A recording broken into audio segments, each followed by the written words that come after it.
até a gente citou aqui o funeral do Papa Francisco, quando o presidente brasileiro esteve lá, e uma das imagens que ficaram muito assim marcadas em evidência, vou usar aqui meu espelhamento até para a gente relembrar esse momento que desde a época e já te passo, tá, Américo Martins, usando aqui essa imagem para mostrar para vocês, foi naquele funeral do Papa Francisco, tá aparecendo aí para você. Lembra dessa imagem?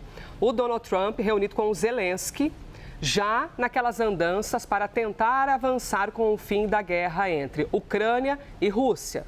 Isso foi no funeral do Papa Francisco, quando Lula e Trump estiveram pela primeira vez no mesmo ambiente, não se cruzaram, não se encontraram e agora a gente está na expectativa, né, após a videochamada de Trump com o Brasil, para o encontro de Mauro Vieira com o Marco Rubio, o ministro dos Estados Unidos. Por que eu estou mostrando essa foto? Porque desde lá a gente já via que ocorreu aqui o gancho com o funeral do Papa Francisco.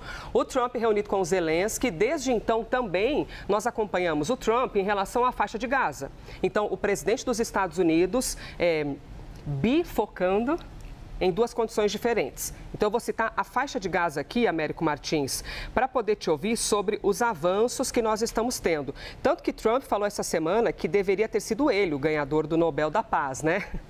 E aí foi Maria Corina Machado, a venezuelana.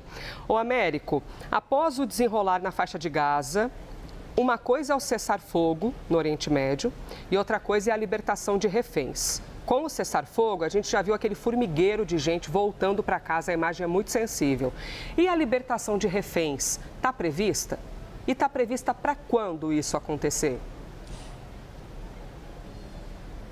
Elisa, está prevista. O Hamas diz que está trabalhando neste momento para libertar todos os reféns que continuam nas mãos do grupo palestino, lá nas catacumbas da faixa de Gaza, nos túneis subterrâneos, onde eles estão presos já há mais de 2 anos, Elisa.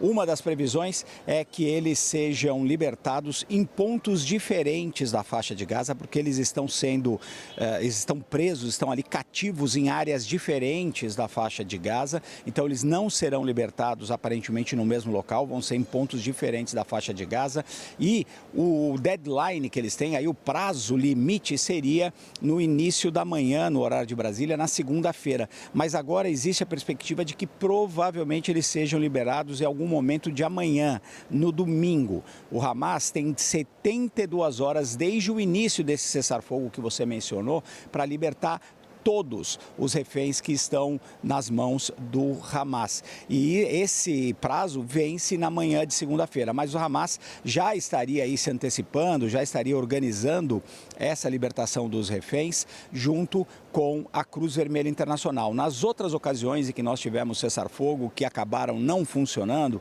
foram 2 acordos anteriores de cessar-fogo, eles também libertaram reféns como parte dessas negociações e sempre esses reféns foram entregues para a Cruz Vermelha. Dessa vez, eles não podem fazer nenhum tipo de manifestação política, como aconteceu na libertação dos últimos reféns, quando o Hamas expôs publicamente aqueles reféns em palcos que tinham propaganda política do Hamas, uma suposta vitória do Hamas, eles queriam vender essa imagem ao público. Isso está proibido nessa negociação. As famílias dos reféns lá em Israel estão muito ansiosas, obviamente, como não podia deixar de ser, para receber os seus familiares mais de 2 anos depois desse início do cativeiro deles, e o Hamas deve libertar esses reféns talvez amanhã. O prazo limite é o começo da segunda-feira, mas nada impede que eles sejam libertados anteriormente. E isso está sendo negociado nesse momento com a Cruz Vermelha Internacional.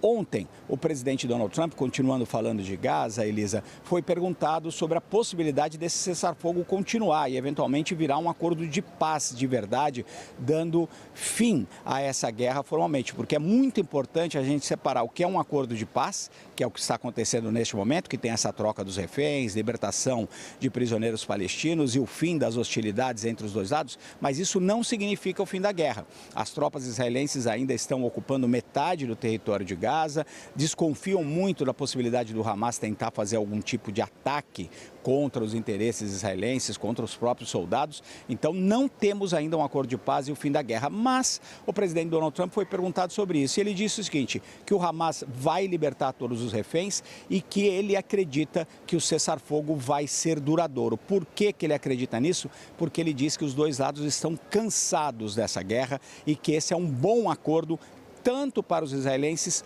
como, não necessariamente o Hamas, mas para os palestinos, o mundo árabe e o mundo de forma geral. Ele ficou irritado, como você disse também, porque não ganhou ontem o Prêmio Nobel da Paz. Mas se essa paz for duradoura, for justa, de fato a guerra acabar e a gente tiver progressos ali nas aspirações tanto de palestinos como de israelenses pela paz, o presidente Donald Trump pode eventualmente ser um candidato forte no ano que vem. Elisa.